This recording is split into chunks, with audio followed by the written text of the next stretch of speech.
Before we start, please subscribe to my channel for more real-life stories of love, betrayal, and heartbreak. And don't forget to share your thoughts in the comments. I read every single one, and your experiences matter. I still remember the evening my world tilted. I had just received news of my job transfer, an opportunity across the country. Excited and nervous, I rushed home to tell her. But when I walked in, she was sitting on the couch, tears running down her cheeks, her hands clasped tightly in her lap. I don't know if I can do this," she said, her voice trembling. Moving, leaving everything behind. I wanted to comfort her, to hold her hand, to tell her it would be an adventure. But something felt off. There was a strange distance in her eyes, a hesitation in her words, almost as if she were acting out someone else's scene. I shook it off. Maybe I'm imagining things, I told myself. The first week after the news, I started noticing little things. Missed calls she hurriedly ended when I entered the room. Messages left open on her phone that disappeared when I reached for it. She spent more time out running errands and claimed she needed to clear her head about the move. And that look, half guilt, half something I couldn't place, haunted me every time I caught it. I questioned myself first. Am I overthinking? Am I paranoid? I wanted to trust her. I needed to trust her. But the nagging feeling in the pit of my stomach refused to go away. Every night I would lie awake, staring at the ceiling, replaying her reactions, her excuses, the fleeting smiles at her phone. Something was off. It started to unravel slowly. One evening I came home early from work, hoping to surprise her. The apartment was dark. I heard the faint sound of her laughter in the bedroom, laughing not at anything I could see. My heart sank. I knocked softly, calling her name. She rushed out, eyes wide, wiping her face. "Just a video call with a friend," she said quickly, forcing a smile that didn't reach her eyes. I nodded, pretending to accept it. But the unease stayed. And then a week later I saw it. A message she had accidentally left on her phone screen. The notification flashing before she could close it. "Can't wait to see you tonight. Miss you so much." My heart stopped. My hands shook. I grabbed the phone, scrolling through messages I shouldn't have. Messages that confirmed what I had feared. She was seeing someone else. Not just casually texting.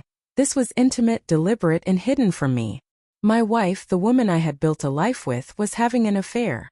I remember sitting on the edge of our bed, the phone trembling in my hand, the weight of betrayal pressing down on me. I wanted to scream. I wanted to throw the phone. But mostly I wanted to disappear, to leave the life we had built, which now felt like a lie. When she came in that night, smiling, expecting normalcy, I confronted her gently at first. "Who is this?" I asked, showing her the screen. Her face went pale. She looked down, fiddling with her hands. I didn't mean for it to happen," she whispered, voice shaking. "I was lonely, scared about the move. I didn't think." "Didn't think what?" I interrupted, voice tight. "That I would find out? That our life meant nothing to you?" Tears ran down her face, real this time, but the guilt in her eyes couldn't erase the pain she had caused. She tried to explain herself, her fear of change, her need for comfort, but the truth was clear. She had chosen someone else in a moment when she should have leaned on me. In the following days, I wrestled with every memory. I thought about the small moments we shared that now felt like lies. The laughter at dinner, the whispered jokes, the evenings on the couch. Each memory that had once warmed me now stung. I questioned myself, my judgment, even my worth. Could I have done more? Was I not enough? And yet, beneath the heartbreak, a clarity emerged.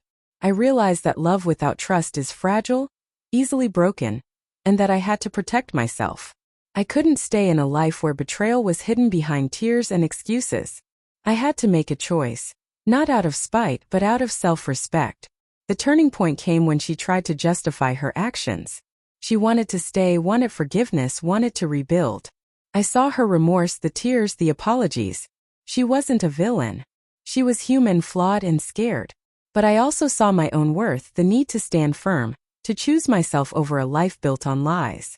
One evening, I packed a small bag, sat down across from her, and spoke quietly but firmly.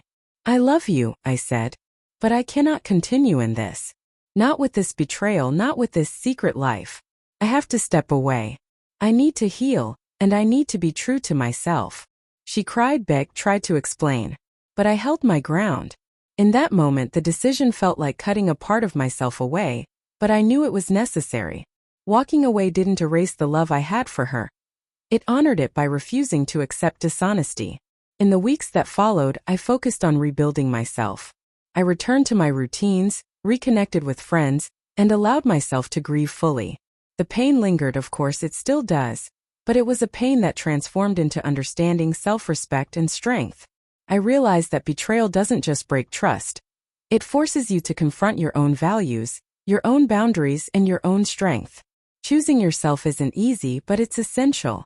And sometimes the hardest love is the love that means letting go. Sitting alone one night, reflecting on everything, I understood that the life I had envisioned with her was over. But the life I could still build for myself was just beginning. The heartbreak taught me lessons I would never forget. Trust must be earned, honesty is non-negotiable, and self-respect is worth more than pretending everything is fine when it isn't. If there's one thing I want you to take from this story, it's this. Never ignore the small red flags, trust your instincts, and remember that choosing yourself isn't selfish, it's survival.